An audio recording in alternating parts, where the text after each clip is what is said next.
Este programa é livre para todos os públicos.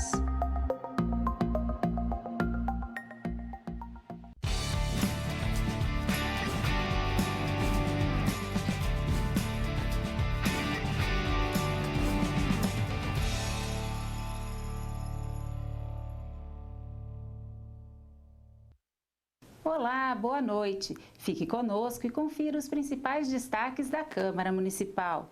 Na última terça-feira, o Parlamento Metropolitano de Piracicaba realizou reunião temática sobre empreendedorismo e geração de empregos. A reunião foi sediada na Câmara de Iracemápolis. Confira na reportagem. O Parlamento Metropolitano debateu o baixo índice de geração de empregos para mulheres na região metropolitana de Piracicaba. Durante a reunião, o presidente do Parlamento Metropolitano apresentou um panorama do emprego na região metropolitana de Piracicaba, com dados retirados do CAGED. Uma apresentação que eu fiz aqui, um levantamento na nossa região metropolitana de Piracicaba, nesses 3 meses iniciais do ano, janeiro, fevereiro, março, o primeiro trimestre, mostrou um crescimento de emprego. Mostrou um crescimento de emprego muito forte na nossa região metropolitana, mais que o estado de São Paulo, bem maior que o Brasil também, que o país. Só que nesses dados ficamos tristes porque a maioria de pessoas contratadas com carteira assinada são do sexo masculino. E o feminino, em Piracicaba principalmente, só teve 22% que ocupou, que foi contratado mulheres. 22%. E 78% foi contratado homens. Então isso é muito triste, deixa a desejar, que a gente achava que estava tendo um crescimento muito forte das mulheres no campo de trabalho com carteira assinada. Conversamos aqui com o nosso Parlamento Metropolitano, a Comissão das Mulheres já vai estar se reunindo e nós vamos começar a fazer estudo.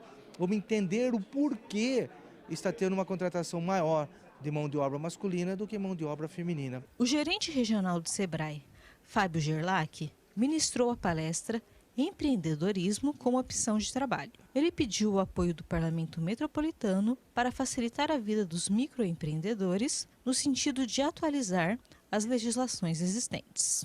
Após a palestra, o Parlamento Metropolitano propôs uma parceria com o SEBRAE para a criação de comissão temática. E tentar, juntamente, uma parceria com o SEBRAE, através de uma comissão temática, nós vamos estar montando com o SEBRAE, aqui o Fábio já abriu essas portas, nós vamos estar analisando todos esses dados e ver o que nós podemos fazer para a nossa região metropolitana. Segundo o secretário do Parlamento Metropolitano e presidente da Câmara Municipal de Iracemápolis, destacou a relevância que a cidade tem no parlamento. Primeiramente, eu gostaria de agradecer ao Gilmar Rota por ter escolhido Iracemápolis. É um mês realmente de aniversário da cidade, onde a gente completa 68 anos. E ele aceitou trazer os 2 debates importantes do parlamento, que foi a Comissão da Juventude, onde reunimos aí vários vereadores jovens da região toda. E hoje, esse tema tão importante que é empreendedorismo, emprego para toda a região. A prefeita de Iracemápolis também participou da reunião do parlamento. Ela declarou que vê com muita esperança a junção da região metropolitana. Estão olhando para a gente, né? O interior de São Paulo tem muita força e é com a união de todos que a gente vai conseguir resolver vários problemas anteriores, né, a várias gestões com a região metropolitana, junto com o parlamento, junto com a região em si, né? Eu vejo com muita esperança isso. No dia 14 de maio foi realizado o primeiro encontro de vereadores jovens da região metropolitana. A vereadora Kathleen Vieira apresentou as deliberações tomadas pelos membros da Comissão da Juventude do Parlamento Metropolitano. A gente está formulando um documento onde a gente vai montar uma série de sugestões de políticas públicas e de até mudanças legislativas para atualizar as leis que a gente já tem à disposição da juventude e para incluir novas outras políticas que tratam especificamente para o público jovem. Então a gente vai falar nesse documento sobre empreendedorismo, empregabilidade, a questão da educação, da formação desses jovens e todas as outras questões que são relativas ao desenvolvimento pessoal, profissional e intelectual da juventude, que é o futuro do país. Na reunião temática, a produtora cultural Beatriz Ferraz fez uma apresentação sobre o projeto de lei federal Cota de Tela. Ela explicou que não existe nos municípios um projeto de lei que disponha sobre a criação dessa cota. Já existe um incentivo federal onde as produções municipais, regionais, de cinemas, né, por atores profissionais que estão na nossa região, eles têm 20% de determinação federal que eles possam, esses filmes produzidos por eles, sejam transmitidos, sejam reproduzidos nas salas de cinemas. É uma legislação federal. Porém, em vários municípios não está sendo cumprido. Então, o que eles estão pedindo na realidade? Esses atores da nossa região aqui metropolitana querem que as câmaras municipais façam algum projeto de lei, façam uma intervenção junto às salas de cinemas, aonde que existem as cidades que existem cinemas, possam estar sim fazendo esse trabalho para que essas produções locais sejam de fato exibidas nos cinemas das nossas cidades. A próxima reunião do Parlamento Metropolitano será no dia 21 de junho, na Câmara de Santa Gertrudes. Fique agora com o quadro Pela Ordem.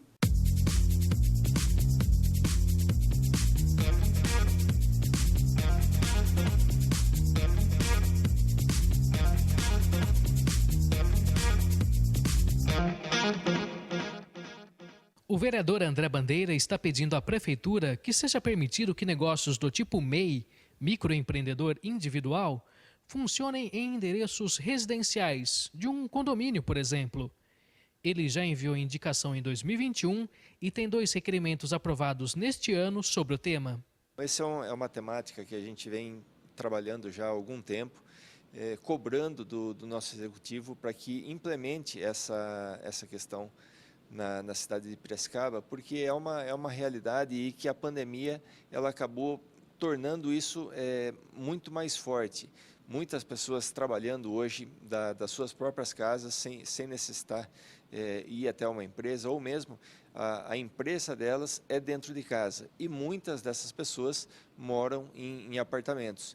E há uma burocracia gigantesca no município de Piracicaba, que não permite a nossa população, aquele empreendedor, aquela pessoa que trabalha como, vou citar algumas possibilidades, trabalha como um contador, trabalha como engenheiro, trabalha como um designer gráfico, uma pessoa que desenvolve uma atividade sem impacto nem sonoro e nem de movimentação dentro de um condomínio, por exemplo. E a prefeitura não permite que essa pessoa ela registre o seu MEI, o seu CNPJ, no endereço do condomínio, por uma recomendação da Secretaria de Obras e também da Procuradoria Jurídica da Prefeitura. Então, nós temos batido nessa tecla já no ano de 2021, através de indicação, agora no ano de 2022, mais de um requerimento falando a respeito disso, e tivemos uma grata satisfação de termos a última informação que temos da Prefeitura, é que eles estão sim trabalhando já na regulamentação disso aqui no município, para se poder permitir ao empreendedor, ao piracicabano que quer trabalhar, que quer desenvolver a sua atividade e mora hoje num condomínio, num apartamento, poder registrar o seu endereço fiscal no endereço onde a pessoa reside e desenvolve a sua atividade. André Bandeira lembra que uma lei complementar federal de 2016 autoriza MEIs a usarem o endereço de residência como sede do negócio. Se tornando realidade, que legislação já é permitido em nível federal, por legislação federal, mas aqui no município nós temos algumas restrições, principalmente hoje na Secretaria de Obras e na Procuradoria Jurídica do município. Então, tornando isso uma realidade e facilitando a vida do munícipe, vai melhorar inclusive para a própria prefeitura, que vai poder ter mais arrecadação, mais pessoas podendo se formalizar e podendo desenvolver as suas atividades aí completamente registradas, recolhendo seus impostos e trabalhando completamente aí 100% dentro da legalidade.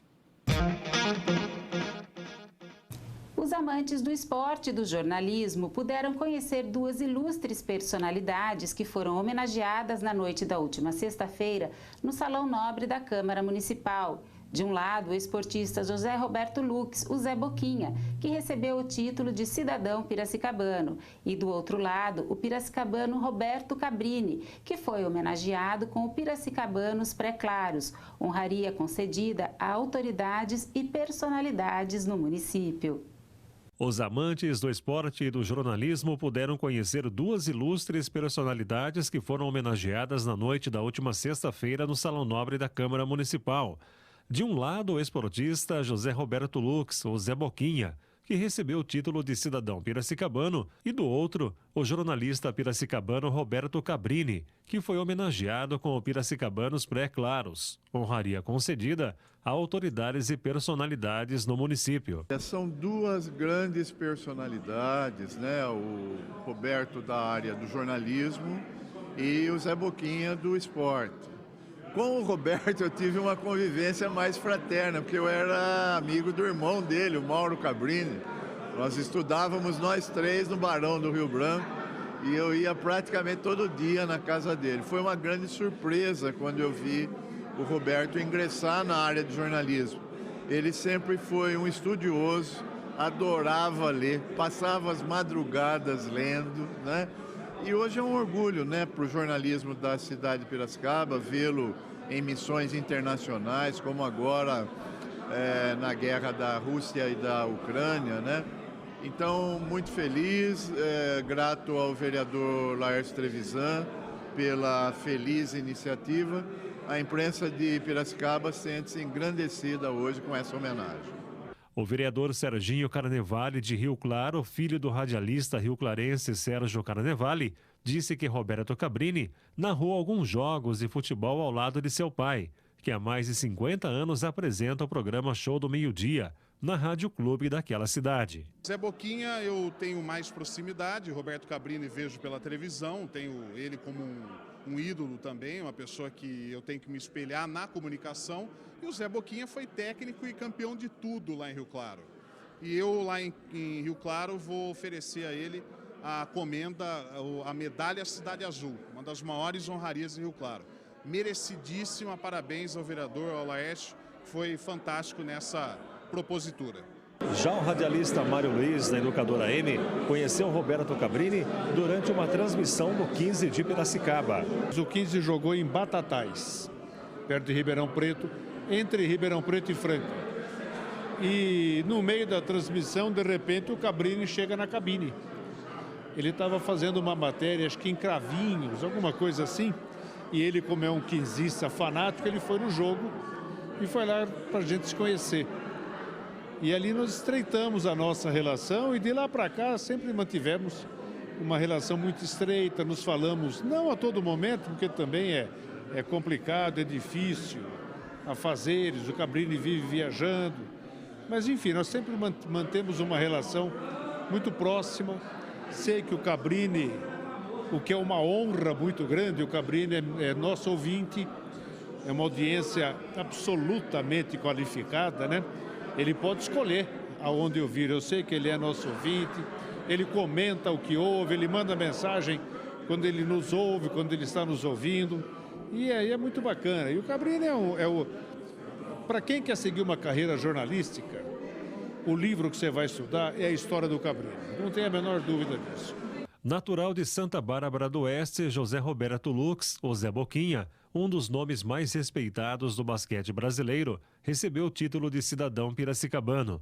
Ele iniciou no União Barbarense, mas foi no 15 de Piracicaba que a carreira deslanchou. Inclusive, ele ganhou o apelido de Zé Boquinha porque tinha o hábito de reclamar muito. Eu sempre me senti cidadão piracicabano, né? Independente de receber o título só hoje, né? Mas foram 9 temporadas aqui em Piracicaba, foram 4, 5 títulos de Jogos Abertos do Interior, Campeonato do Interior, que a gente fazia frente com o Franca. E eu cheguei aqui com 16 anos, em 1960, trazido pelo Álvaro, que é de Santa Bárbara, jogava aqui no 15. E já comecei a fazer parte do time juvenil como titular rapidamente, e depois já fazendo banco no principal, com o Vlamir, Pecente, Valdemar Blatkowska, Nascimento, que está aqui também, o Arthur, enfim. E a partir dos Jogos Abertos de Marília, em 62, eu me efetivei no time e joguei até 68. Fui para tênis de Campinas, mudei para Campinas, onde eu moro até hoje, joguei lá 3 temporadas, fui para o Corinthians, 2 temporadas no Corinthians, voltei para Campinas novamente. Em 74, 75 eu acabei jogando aqui novamente e ganhando outra vez um título do interior, campeonato do interior, em cima de Franca, que era o nosso tradicional rival, né? O Pecente era o técnico E eu joguei com o Pecente foi meu técnico em Campinas, ganhamos. A maioria dos meus títulos eu ganhei com o Pecente. Eu ganhei como jogador, depois ele como técnico. E mais ou menos o inverso veio o Wilson Renzi, que veio depois, jogou comigo também em Campinas. Depois eu virei técnico dele em Campinas, em Rio Claro.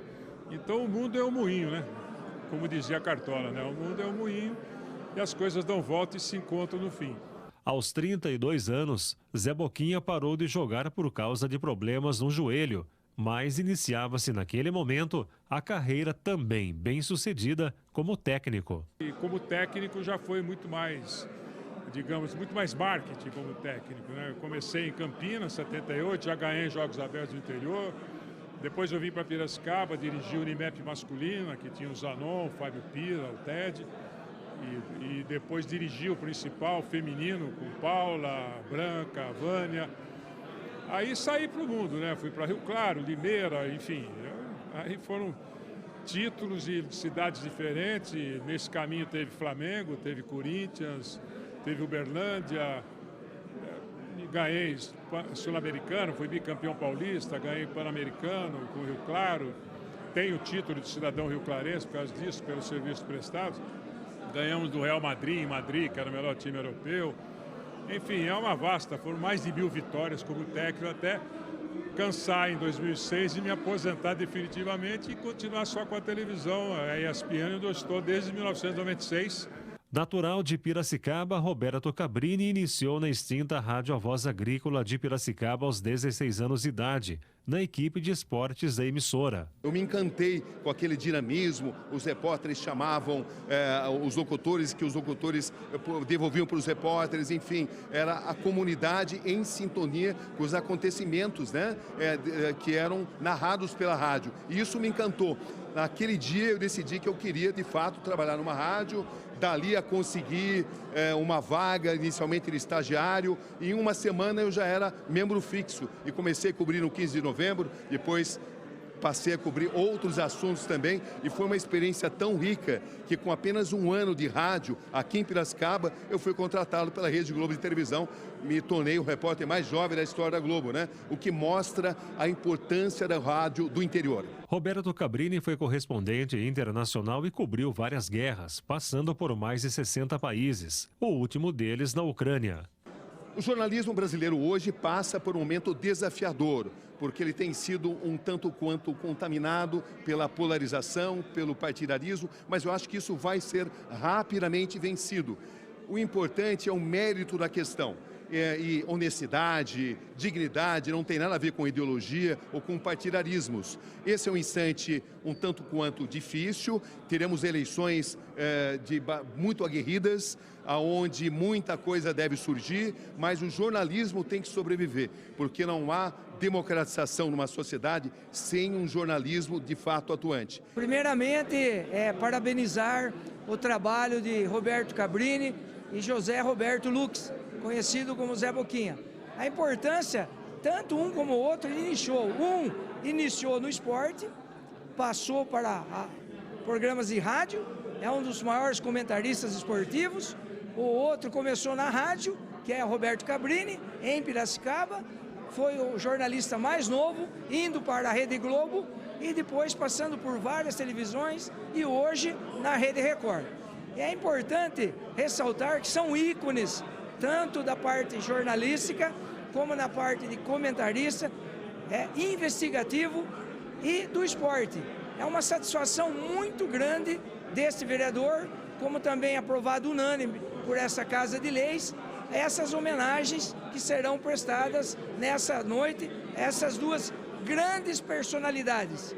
Pode-se dizer, Cabrini como um dos maiores jornalistas investigativos do Brasil e José Roberto Lux, um dos maiores comentaristas esportivos do país. A mesa diretiva dos trabalhos foi composta pelo presidente da Câmara, o vereador Gilmar Rota, além de Adolfo Queiroz, secretário municipal de Ação Cultural, deputado estadual por Piracicaba, Alex de Madureira, o primeiro sargento do tiro de guerra local, Felipe da Silva Carvalho, vereador da Câmara de Rio Claro, Sérgio Carnevale, o diretor artístico das rádios Educador e Jovem Pan, Jairinho Matos, além do autor da propositura, o vereador Laércio Trevisan Júnior.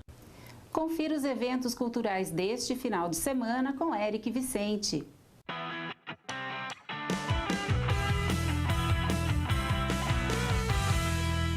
Olá, e vamos às dicas culturais desse final de semana.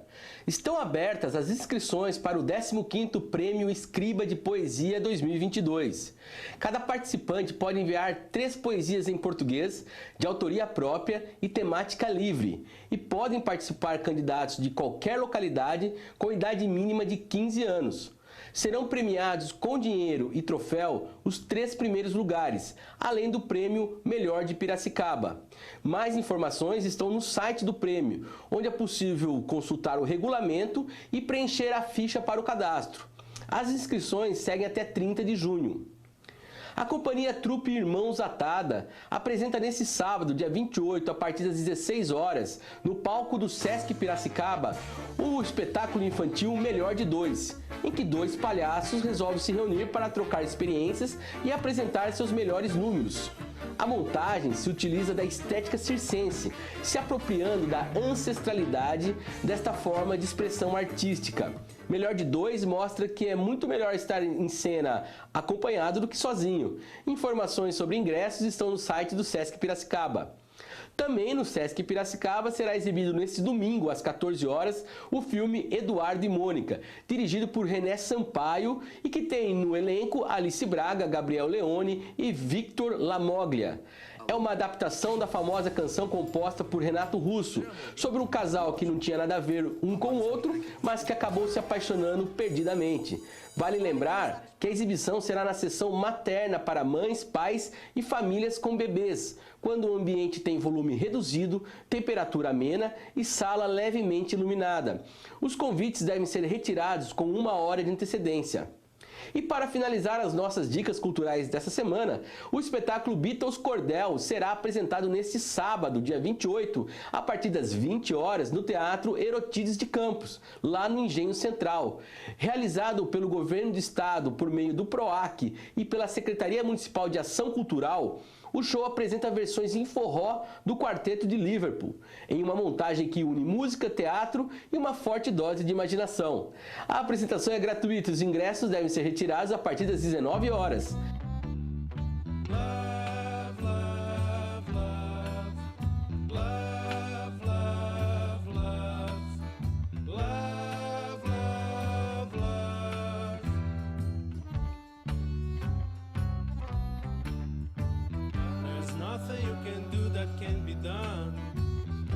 É isso. Esses foram os destaques da agenda cultural. Para rever as dicas dessa semana, acesse o perfil da Câmara no Facebook. Viva a cultura e se informe por aqui. Até a próxima!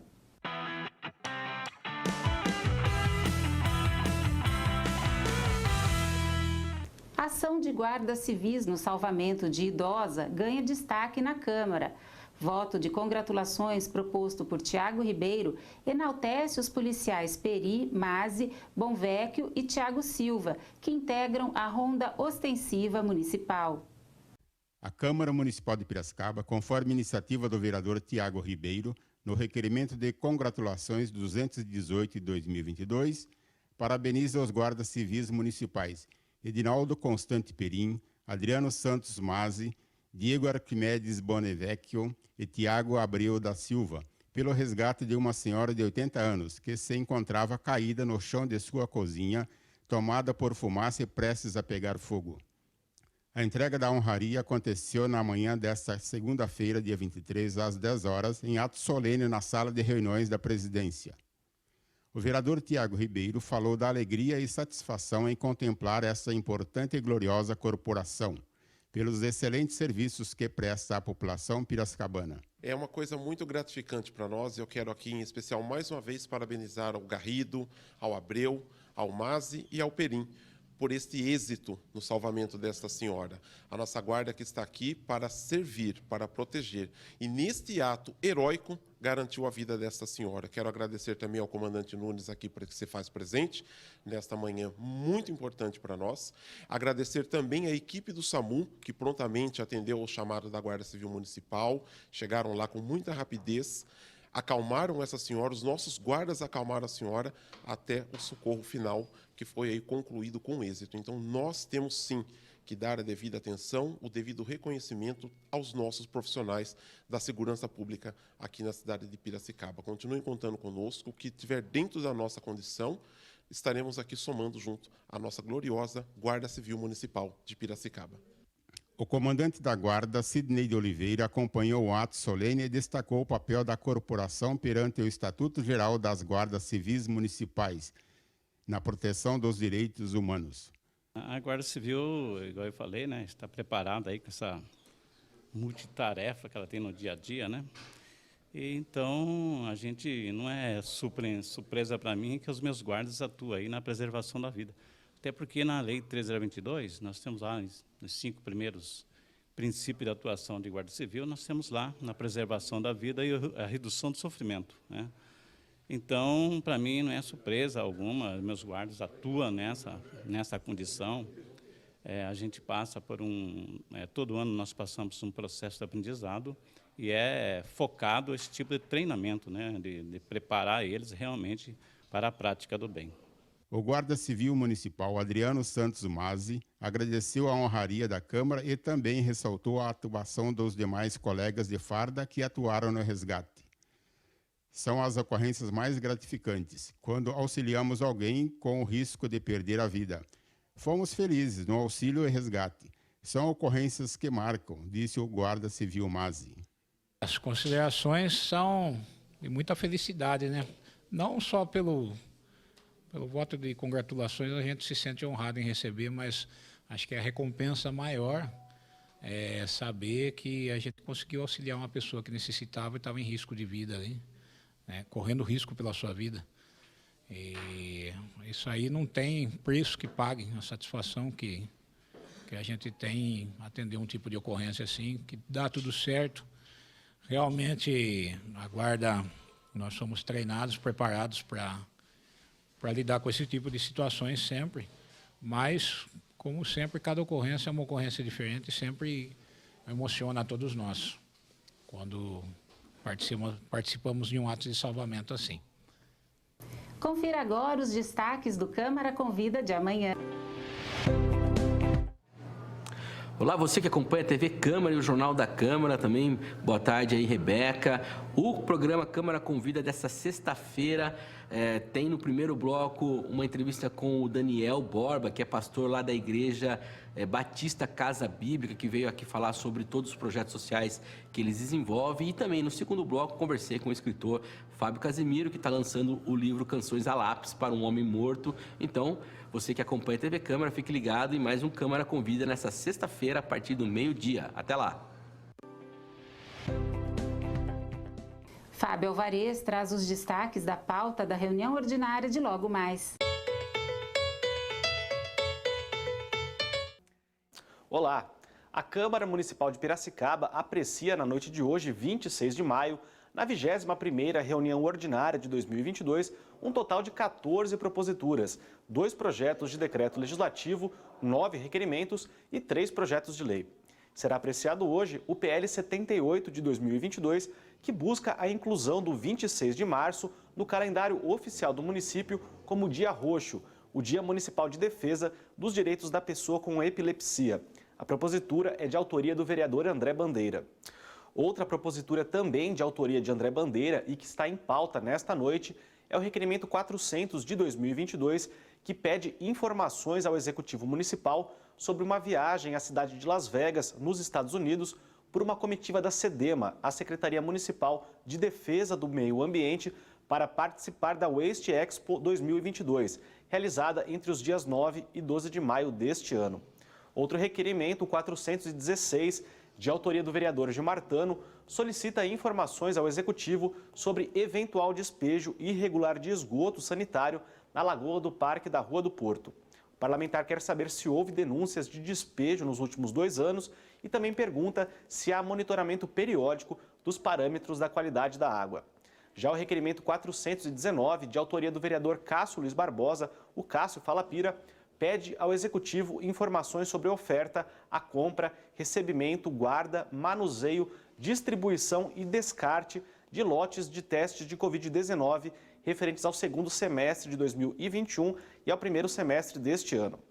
E a tribuna popular desta noite será ocupada por Rui Cassavia Filho, que versará sobre o tema regularização fundiária urbana específica, ocupação territorial e suas consequências. O orador terá até 10 minutos de fala. Para ler estas e outras proposituras que tramitam aqui no Legislativo Piracicabano é muito simples. Basta acessar o nosso site, que é o câmarapiracicaba.sp.gov.br. Tenha uma ótima noite e até segunda-feira.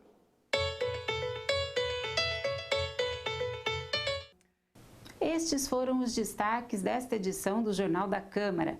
Fique agora com a nossa programação ao vivo, com a reunião ordinária desta quinta-feira. Na próxima segunda estamos de volta. Tenham todos uma ótima noite.